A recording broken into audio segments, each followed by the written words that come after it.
Halo sahabat jiwa, selamat datang kembali di i5 Channel, menjadi lebih berpengetahuan bersama i5 Channel. Kali ini kita akan membahas mengenai jejak uap putih panas bumi Indonesia. Video ini cocok untuk kamu yang baru mengenal panas bumi dan bisa menjadi start kamu untuk menjadi lebih expert lagi dalam mengenal bidang geothermal energy. Yuk langsung aja kita mulai. Sejarah eksplorasi dan pengembangan panas bumi di Indonesia dimulai sekitar tahun 1920-an, yaitu dengan dilakukannya inventarisasi oleh pemerintah Belanda dan salah satunya ditemukan prospek Kamojang di Garut, Jawa Barat. Penyelidikan panas bumi daerah Kamojang dimulai pada tahun 1926 hingga tahun 1928 oleh pemerintah Belanda. Pada tahun 1971, pemerintah Indonesia dalam hal ini Direktorat Geologi bekerjasama dengan pemerintah Selandia Baru melakukan studi kelayakan potensi panas bumi di Indonesia, termasuk diantaranya daerah Kamojang.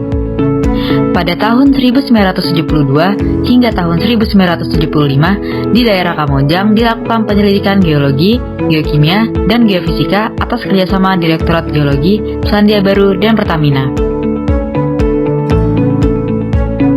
PLTP Kamojang Unit 1 diresmikan pada tanggal 29 Januari 1983 dengan kapasitas 30 MW dan menjadi PLTP pertama di Indonesia. Sampai saat ini di Kamojang sudah terpasang 5 unit PLTP dengan kapasitas total sebesar 235 MW.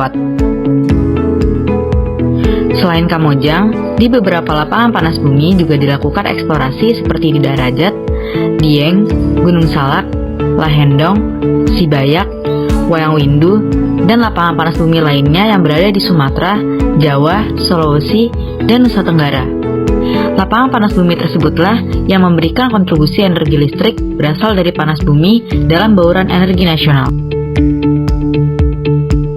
Pada tahun 2012 terdapat penambahan wilayah baru dengan beroperasinya PLTP Ulubelu. Kemudian disusul PLTP Patuha dan PLTP Ulumbu pada tahun 2014. Hingga tahun 2020 telah dikembangkan 14 lapangan panas bumi yang memberikan kontribusi ke dalam ketenaga listrikan nasional dengan kapasitas terpasang total sebesar 2.130 MW.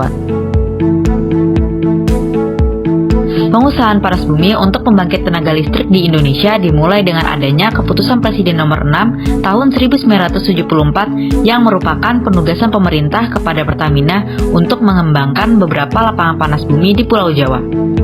Selanjutnya, penugasan diperluas untuk wilayah kerja panas bumi di luar Jawa dengan terbitnya Keputusan Presiden Nomor 22 Tahun 1981. Melalui keputusan Presiden ini, Pertamina diwajibkan menjual listrik dari panas bumi ke PLN dan Pertamina dapat melakukan kontrak operasi bersama dengan pihak lain. Jadi, dari penjelasan-penjelasan tadi, perlu diketahui bahwa dalam perjalanannya, Indonesia mengalami krisis ekonomi pada tahun 1997 hingga tahun 1998. Akibat dari krisis tersebut, beberapa proyek panas bumi mengalami penjadwalan ulang, bahkan pembatalan KOB. Oleh karena itu, untuk mendorong percepatan pengembangan panas bumi, pada tahun 2003 pemerintah menerbitkan Undang-Undang Nomor 27 Tahun 2003 tentang penetapan wilayah kerja baru. Namun, ternyata regulasi baru ini belum mampu memberikan situasi kondusif untuk pengembangan. Selama ini, masih banyak ruang perbaikan dalam sistem perizinan panas bumi di ranah pemerintah daerah. Pada akhirnya, pemerintah menerbitkan Undang-Undang Nomor 21 Tahun 2014 agar dapat lebih memberikan kepastian hukum dan situasi kondusif bagi pengembangan panas bumi. Dengan adanya perubahan tersebut, perizinan di tingkat daerah hanya ada pada pemanfaatan langsung, sedangkan untuk lainnya dilakukan oleh pemerintah pusat. Nah, dengan usaha-usaha tersebut, dalam kurun waktu lebih dari 37 tahun, Indonesia dapat melakukan pengembangan sebanyak 2.130 MW atau sekitar 7% dari estimasi potensi sumber daya panas bumi. Lalu bagaimanakah dengan kondisi panas bumi ke depannya? Apa saja kontribusi yang dapat kita lakukan? Bagaimana sahabat jiwa? Kalian masih penasaran kan dengan penjelasan geothermal lainnya? Tonton terus video-video i5 untuk belajar lebih lanjut dan komprehensif mengenai energi, geothermal, dan teknologi hanya di Jiwa Sistem. Sampai jumpa di video lainnya.